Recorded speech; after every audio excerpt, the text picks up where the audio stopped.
আমার সমস্যা হয়েছে কুমারঘাট যে হসপিটালটা যে কোনো অ্যাক্সিডেন্ট, বাইক অ্যাক্সিডেন্ট, যে কোনো অ্যাক্সিডেন্ট হইলে মানুষ গেলে একটা হাতের একটা মোজার লাগে বন্ধ এটা লাগে ফার্মেসিতে।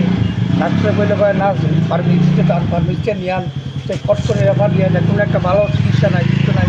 কৈলাসও নাহলে আগরতলা নাহলে ধর্মনগর আমরা ঘুরতে লাগে। এসব কুমারঘাট চিকিৎসা পাই না, কিছু পাই না। আজকে তো অটোপো করেছে, আমার বয়সও তো হয়েছে, আমিও মারা যাই হয়তো। আমার পোলা তো আর পট করে আগরতলা বাইরে দিন তো বেশিরভাগ মানুষ শিলচার পরিমোজ কই যায়, কিন্তু ত্রিপুরাত এরকম আমরা কুমারঘাটের এরকম উন্নতমান কেউ ডেভেলপমেন্ট হয় না। কারণটা কি না, চিকিৎসায় ভালো। আমি চাই যে সুস্থ যে কোনো মানুষ গেলে কুমারঘাটের সুস্থতা মেশিন টেশিন ভালো হয়, যাতে চিকিৎসাটা ভালো হয়, এটা লাগে। ডক্টর হ্যাঁ, ভালো ডক্টর যাতে আর চিকিৎসা যাতে ভালো হয়। কারণ ডাক্তারের চেম্বারে গেলে 500 টাকা ভিজিট, যখন ওষুধ কিনতে গেলে কইব নেন 500 টাকা। সব গরিব মানুষের কাছে তো পয়সা এরকম থাকে না। আমরা হসপিটালটার ওষুধ নাই কেড়ে কেন লাগে ওষুধ দেওয়া হয় না, কারণ কি না, ওষুধটা গভর্নমেন্ট কি দেয় না, না বন্ধ করে দিয়েছে গভর্নমেন্ট থেকে। এটার লাগে আপনার কাছে রিকোয়েস্ট যাতে উন্নতমান হয়, ভালো হয়, সুস্থ হয়। আপনারা কি পর্যাপ্ত পরিমাণের চিকিৎসকরে পাননি সবসময় এলে?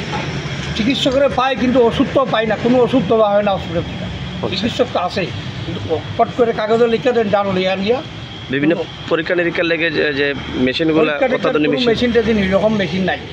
আচ্ছা, কোনো মেশিন এরকম হসপিটাল তো হয়েছে, কিন্তু কোনো মেশিন নাই। যেতে লাগে ধর্মনগর, নাইলে কৈলাসর, নাইলে কই যেতে লাগে অন্য গানক ব্যাপার করে এখানে কয় সেরকম পায় না। ভালো কোনো ইয়েও পাইতেছি না, মানে আরো ভালো পরিষেবা চাইতেছে, আরও উন্নতমান যাতে হয়। এটার লেগে আমি আপনার কাছে আবেদন করছি যাতে উন্নত মানের চিকিৎসাটা হয়, মানুষ যাতে একটু ভালো সুস্থ সবার পায়।